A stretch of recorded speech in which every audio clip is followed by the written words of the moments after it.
Welcome back to Headlines. It is Friday, October 25th. I'm Wes Austin, and these are today's top stories. Mel Gibson shared his thoughts about Kamala Harris, and he nailed it. Hillary Clinton is accusing Trump of reenacting a Nazi rally. A federal judge in Virginia stopped the removal of potential non-citizens from voter rolls. And the Washington Post tries to convince its readers that Trump is not Hitler. TMZ caught up with actor and filmmaker Mel Gibson, who reaffirmed his support for former President Donald Trump, and he had some sick burns for Vice President Kamala Harris. The reporter asked Gibson who he was going to vote for. Oh man, that's a big question. I'm gonna guess Trump.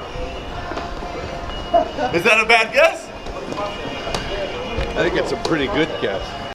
And then Gibson shared his thoughts on Kamala Harris. Miserable track record, appalling track record, no policies to speak of. And the border, right? And she's got the IQ of a fence post. After Gibson said that Kamala had the IQ of a fence post, demands were made for an immediate retraction and apology by the National Committee of Fence Posts. Hillary Clinton says that Trump's rally at Madison Square Garden isn't just a political event, it's a reenactment of an infamous Nazi rally at the same location. Trump actually reenacting the Madison Square Garden rally in 1939. Now, it may be a leap for some people, and a lot of others may think, I don't want to go there, I don't want to say that. Hillary said that Trump's rally reminds her of 1939. Well, she would know. She was actually there. You know, Hillary, while you're out there reminiscing about your early days in politics, Bill is out there getting flirty with Kari Lake. Bill was talking about Kari Lake, and he said that she was physically attractive. Running against someone who is physically attractive but believes that politics is a performance art. Hillary, please, for the safety of the interns at the Clinton Foundation, stop your obsession with Nazi fan fiction and spend some more time with Bill. A federal judge ordered Virginia to stop its removal of potential non-citizens from voter rolls. This decision will restore about 1,600 back on the voter rolls. The judge said that it is undoubtedly in the public interest for ineligible voters to be removed, but she also said it's in the public interest for states to comply with federal law, particularly the right to vote. So I think what she's saying is that the federal law that apparently protects the right to vote for those people that are ineligible to vote, that wins over the interest of removing those ineligible voters. Okay, got it.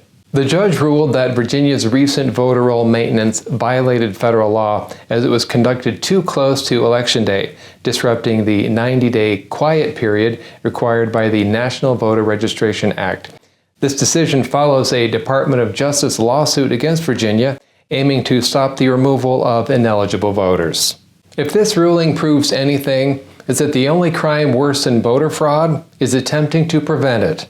Pulitzer Committee, you can stop your search. We've found this year's winner. From the Washington Post, no, Trump is not literally Hitler. That is the real headline, you guys. The Washington Post, setting the bar pretty high for journalism. Do you think they had any arguments in the newsroom about this? You guys, I want to publish this article. I'm going to go out on a limb and say that Trump is not literally Hitler. Wait a minute. Can you prove that? Have you seen his birth certificate? The Washington Post states, no, Donald Trump is not Adolf Hitler. He has happily not engaged in either the systemized slaughter of a population or launched an effort to subjugate the world. What an admission by the Washington Post, and probably the nicest thing the Post has ever said about a Republican. Sources say that the Post spent $2 million and interviewed 47 historians for this breaking news story. And here I thought print media was dying. While we're on the Washington Post, just today they announced that they are following the Los Angeles Times and will not endorse a presidential candidate in the 2024 election. The Washington Post has consistently endorsed a Democratic candidate for president since 1976. This is really not good news for Kamala Harris. I mean, this comes out right at the same time that the Post figured out that Trump was not literally Hitler. I mean, can you imagine the discussion they had in the editor's room? They're like, Okay, we were going to endorse Kamala as long as she was running against Adolf Hitler, like literally Hitler. But if you're telling me that's not really Hitler, we can't endorse Kamala. She's an idiot. Thanks for watching Headlines. I'm Wes Austin. Good night.